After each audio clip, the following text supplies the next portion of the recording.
बैठे थे वो सुन्नत है, लेकिन बैठे क्यों थे आप ये बताइए। आप इसला कर दें, आप ज़हनी आजमाइश है बहुत बड़ी, आप इसला कर दें, मेरी इल्म में नहीं है ये बात। तो हज़रत वो जो है सवाल कुछ बड़ा नहीं है, इल्म समंदर है बेशक, अब ज़रूरी नहीं है कि मैं आपके हर सवाल का जवाब दे दूं या आप मेरे हर सवाल का जवाब दे दें। आप इसला कर दें, बहुत से लोग देख रहे हैं, सबके इल्म में इजाफा होगा इंशाअल्लाह, मुझे उम्मीद है। तो सवाल का जवाब जो है हज़रत वो ये है कि मेरे अल्लाह रब्बुल इज़्ज़त को कोई ऐसा जुमा गवारा नहीं जिसमें मेरे हुसैन की याद ताज़ा ना हो, क्योंकि आका करीम के नवासे हुसैन आ गए थे, इसलिए हमारे हुजूर सल्लल्लाहु अलैहि वसल्लम खुतबा पढ़ते पढ़ते बीच दरमियान में बैठ गए थे।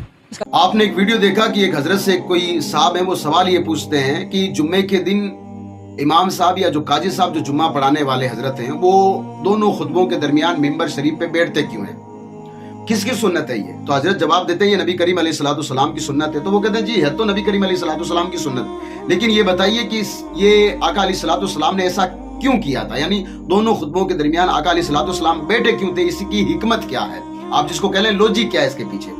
तो हजरत कहते हैं मुझे तो नहीं मालूम है। अब जो सवाल पूछते हैं ना वही जवाब देते हैं कि मैं आपको बताता हूँ। अब वो कहते हैं कि हुजूर पाक सल्लल्लाहु अलैहि वसल्लम इसलिए जो है पहली मर्तबा दोनों खुतबों के दरमियान बैठे थे कि आप एक दिन खुतबा दे रहे थे और इमाम हुसैन रदी अल्लाह तआला अन्हु तशरीफ ले आए, तो आप बैठ गए। तब से जो है मतलब खुतबे के दौरान बैठना सुन्नत हो गया। इसका मतलब ये है कि इससे पहले पूरा खुतबा एक ही जो है मतलब बैठक में पढ़ा जाता था। अब ऐसी कोई भी रिवायत किसी किताब में मौजूद नहीं है।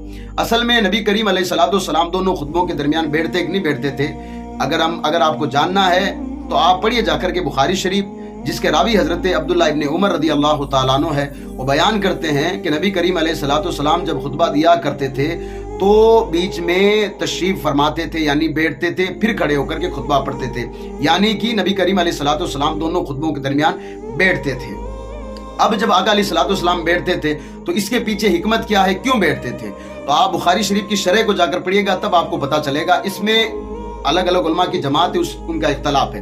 पहली जमात ये कहती है कि नबी करीम अलैहिस्सलाम दोनों खुतबों के दरमियान इसलिए बैठते थे ताकि एक खुतबा दूसरे खुतबे से ना मिले, यानी कि अलग हो जाए, ताकि लोगों को पता चले कि अब एक खुतबा हो गया, अब दूसरा खुतबा होगा। पहली जमात तो ये कहती है। दूसरी जमात ये कहती है कि आराम और राहत के लिए आका अलैहिस्सलाम एक खुतबा दे करके बैठ जाया करते थे। किसी भी किताब में ये नहीं है कि इमाम हुसैन रदी अल्लाह तआला अन्हु तशरीफ लाए, आका अलैहिस्सलाम बैठ गए, तब से ये साबित है, ऐसा नहीं है।